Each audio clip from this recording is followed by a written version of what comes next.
LV23. Lad vide. 130. udgave. 6.000 korint er stjålet. Mulighedernes marked fik noget af en overraskelse i aftes. Kisten i deres lejr var brudt op, og hele 6.000 korint er blevet stjålet. Pengene var tiltænkt fattiggården og skovpassets musikanter og gøjlere. Derfor søger mulighedernes marked for alle ved jo, at gerningsmændene er nogle hjerteløse og usympatiske slyngler. De ville gerne udlove en dusør for flere informationer, men har jo desværre ingen penge. Hvis nu bare tyvene havde taget en håndfuld, i stedet for det hele, så ville vi aldrig have opdaget det, udtaler en af ejerne af markedet. Telonius er ankommet til skovpasset. Lensherrens udsending, højfyrste Telonius, er ankommet til skovpasset. Adelsredet er desuden indkaldt til hastemøde, så der er helt sikkert noget under opsejling. Lad vide har fået at vide fra en unavngiven og personligt investeret adelsmand, at fyrstinden tilsyneladende ikke har overblik over hvem og hvor mange adelige, der befinder sig i skovpasset, hvilket er en af hendes kerneopgaver, som hun ifølge adelsmanden nægter at påtage sig. Lensherren er med garanti ikke tilfreds, og nu må der ryddes op.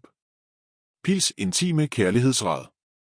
Efter redaktøren endelig overgivelse sig efter mange års plagerier, har jeg endelig fået mit eget hjørne dedikeret netop til jer, kære medborgere af skovpasset. En plads til vores små intime samtaler, som vi så ofte har ført, men ikke tidligere har haft mulighed for at dele ud af. Så kære Sirdan Blunder. Din næste indsats vil, til trods for tidligere store startproblemer, med garanti være mere end tilfredsstillende for den glade unge kvinde, redaktionen Konkubine. Vores intense håndarbejde har efter afprøvning båret frugt, og nu vil jeg klart mene, du er klar til den virkelige prøve. Held og lykke. Hvis andre går og brænder inde med lignende problemer, eller ønsker råd og vejledning i hjertets affære, så skriv blot til Pil på redaktionen. Kort nyt. Magalister søger lærlinge til udvikling af artefakter. Kvalifikationer, der kræves: kreativitet, genialitet, produktivitet og fleksibilitet. På grund af goblingens skattepandes barske opvækst som slave af elvere, går hun nu rundt og skærer ørerne af elvere. Hun mangler 11 elverør, prøv at sige det hurtigt 11 gange, før hendes hævn er fuldbragt, og vil derfor betale 20 korint eller 3 komponenter per elverøre. For som Skaldepande siger, alle elvere er racister. Mangler du tøj, genstande og andre ting, så besøg forpost 21 og gør et godt køb.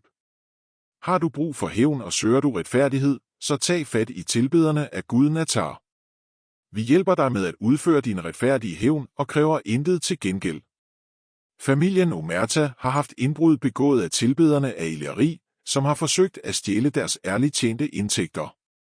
Generelt udsætter Illyari den stakkels familie for en forfærdelig chikane og har forsøgt at afpresse dem for 1200 korint, truet med fysisk vold, forsøgt at inkriminere dem som alfestøvspushere og nedgjorde vogterne, kaldte lensherren for en nar og mener, at den nye borgmester er en opblæst senil idiot, der kun er der for pengens skyld.